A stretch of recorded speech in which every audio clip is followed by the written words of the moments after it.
दिल्ली शराब घोटाले मामले में ईडी ने दिल्ली के मुख्यमंत्री अरविंद केजरीवाल को 21 मार्च को गिरफ्तार कर लिया।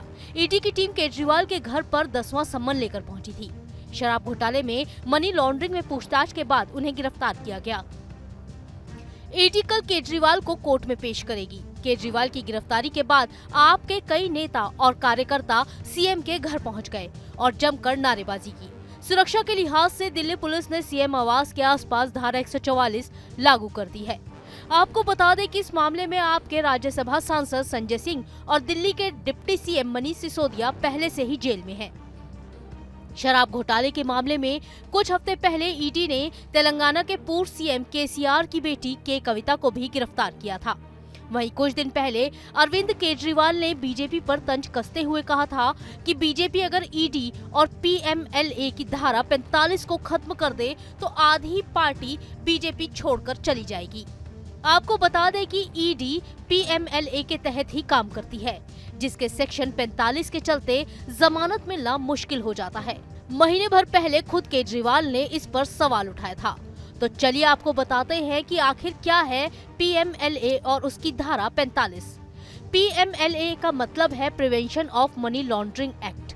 साल 2002 में धन संशोधन निवारण अधिनियम यानी पीएमएलए को पारित किया गया था। उसके बाद 1 जुलाई 2005 में इस अधिनियम को लागू कर दिया गया। इस एक्ट का मुख्य उद्देश्य मनी लॉन्ड्रिंग को रोकना है। इसके अलावा इस एक्ट का मकसद आर्थिक अपराधों में काले धन के इस्तेमाल को रोकना, मनी लॉन्ड्रिंग में शामिल या उससे मिली संपत्ति को जब्त करना और मनी लॉन्ड्रिंग से जुड़े दूसरे अपराधों पर अंकुश लगाना है।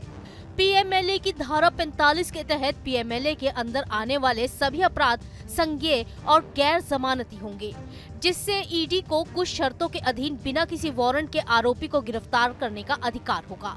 इस एक्ट के अंतर्गत अपराधों की जांच की जिम्मेदारी ईडी की है। अब आपको बताते हैं कि मनी लॉन्ड्रिंग क्या है। तो आसान भाषा में कहें तो मनी लॉन्ड्रिंग का मतलब है गैर कानूनी तरीकों से कमाए गए पैसों को लीगल तरीके से कमाए गए धन के रूप में बदलना। मनी लॉन्ड्रिंग अवैध रूप से कमाए गए धन को छिपाने का एक तरीका है। इस प्रकार के गैर कानूनी धन की हेराफेरी करने वाले व्यक्ति को लाउंडर कहा जाता है। दरअसल कुछ दिन पहले दिल्ली के सीएम अरविंद केजरीवाल लंच के लिए राज्यसभा सांसद अभिषेक मनु सिंघवी के घर पहुंचे थे। यहाँ केजरीवाल के अलावा कांग्रेस अध्यक्ष मल्लिकार्जुन खड़गे भी आए थे। इस दौरान हुई बातचीत में सीएम केजरीवाल ने बीजेपी पर जमकर तंज कसा था। अनौपचारिक चर्चा में उन्होंने कहा था कि अगर ईडी और पीएमएलए की धारा 45 को खत्म कर दिया जाए तो आधी बीजेपी पार्टी छोड़कर चली जाएगी। वसुंधरा राजे और शिवराज सिंह चौहान भी अपनी नई पार्टी बना लेंगे।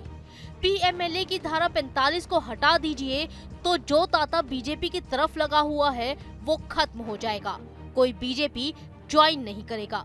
केजरीवाल ने बीजेपी के नेताओं को ये बयान तब दिया था जब शराब घोटाले में पूछताछ के लिए ईडी ने उन्हें कई बार समन भेजा था। लेकिन अब शराब घोटाले में मनी लॉन्ड्रिंग एक्ट के तहत ही ईडी ने सीएम केजरीवाल को गिरफ्तार किया है। Team news nation.